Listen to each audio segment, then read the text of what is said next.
Hi guys! Ayan. May pandesal tayo dito.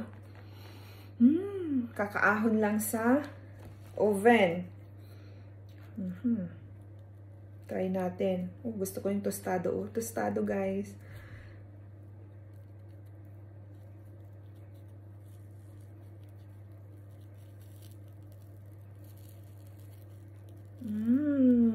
Umuusok pa. Actually, this is malunggay pandesal. Nilagyan ko siya ng malunggay. Moringa powder. Pero baka kinulang ako sa ano. Kinulang ako sa powder.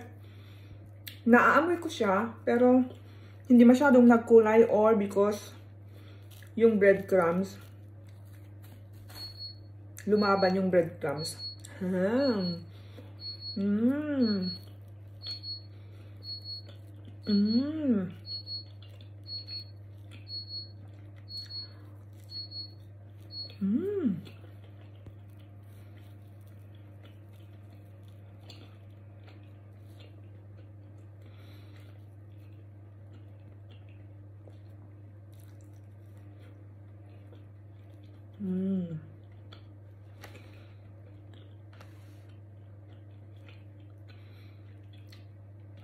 Wala siyang feeling guys. Kailangan pa ng butter or cheese.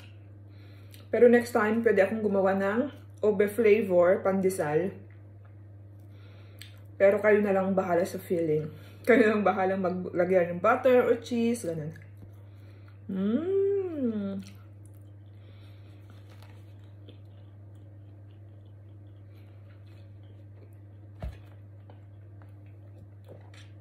Sorry. Actually,